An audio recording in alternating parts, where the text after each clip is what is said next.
Show me somebody who has an excuse, and I will show you two things. I will show you a loser, and I will show you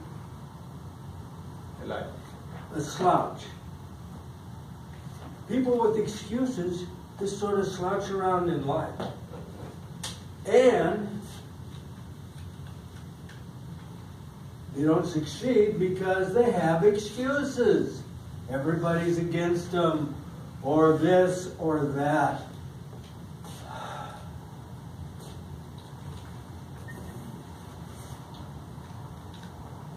About 8 years ago, a young man came to my door. It was in the summertime. He had this little girl with him. This was a tall, slender guy. He was about 31 years old. And he was asking if he could aerate the yard. And I didn't want the yard aerated, but he looked like he might be thirsty. And so I said, come on in, I'll give you some water. That was my first mistake.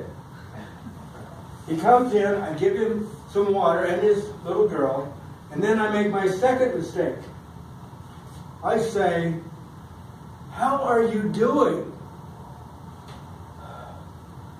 Well, when I was a kid, my dad was mean to me.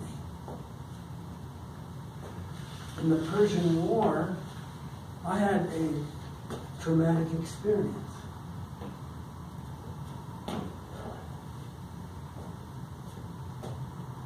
I married a witch. Then I divorced the witch. Now the government's after me. There's this dark cloud over the room. I've got to change the spirit or something. And so I look over at his daughter, who's just sort of playing a little game, singing a song, oblivious to everything. And I say, young lady, have you always been cute and adorable, or did it take years of practice? And she lights right up and jokes and gets it. And I'm thinking, what is she doing with this clown? She's a ball of fire. She's alive, and this guy is half dead. So now I go back to him hoping I'm changing his dark cloud. No, he keeps back to his left. So I say, you know, I know this lady. She's 62 years old, and she told me the other day that she has issues in her life because of the way her mom treated her. And I asked her, well, when did you leave home? She says, when I was 17. And how old are you now? She said, I'm 62.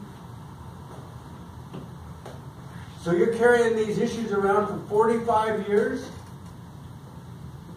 She says, yeah. And I ask, well, what benefit do you get from this? She couldn't think of anything. So now I ask Mr. Darkcloud, what benefit do you get from carrying out these negative experiences you've had in your life? And he goes back to his slump and his list. And I realize it's hopeless.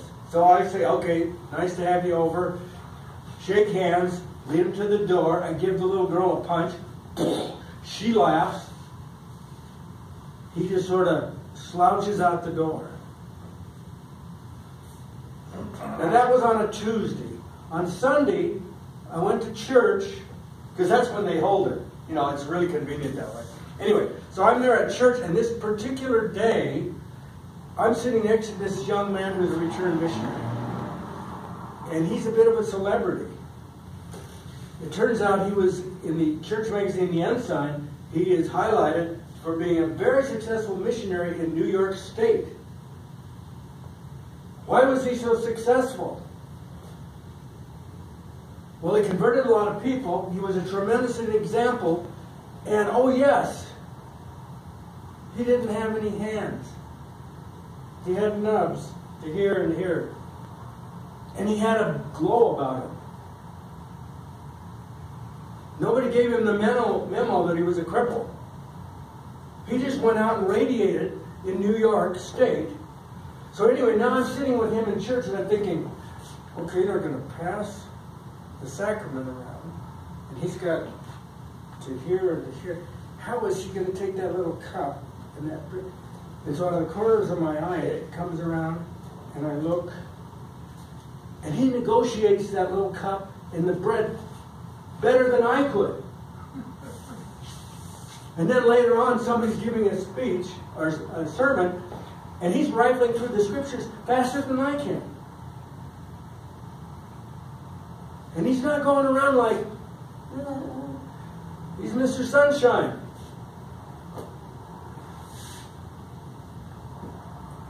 Show me somebody with excuses, and I'll show you a slouch.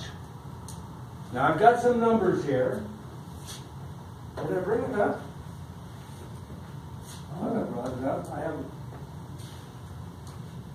That was pretty clever of me to not bring it up if I did bring it up. Is this it?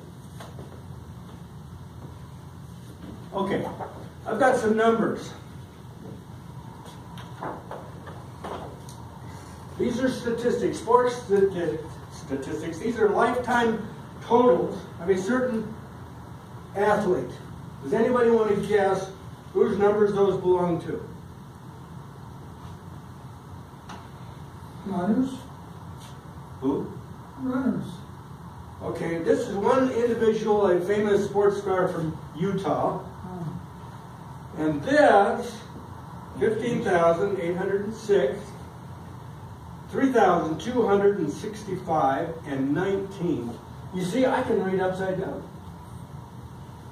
Anybody want to guess what those numbers, an individual, NBA star a few years ago, these are lifetime totals in the NBA. These two are records never probably to ever be equaled in the NBA. Assists, steals. Who do these statistics belong to? Stockton. John Stockton. Okay. He's not from Utah, that's what threw me off. Yeah. Well, excuse you. Okay. Well, just for that, I'm going to slouch, okay? The 19 has since been eclipsed by Kobe Bryant. He went 20 years in with one franchise.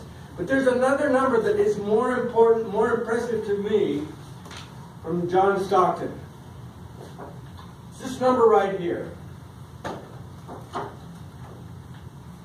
This is the number of times after a game in those 19 years that John Stockton had an excuse. This is the number of times after a game that John Stockton complained about the officiating. This is the number of times after a game when John Stockton said we had bad luck.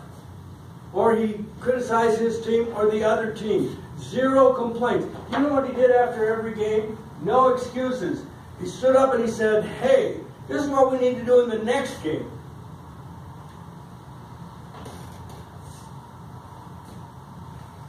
So, my little thought is, if you see somebody slouching, I'll show you somebody that has excuses, and they're a loser.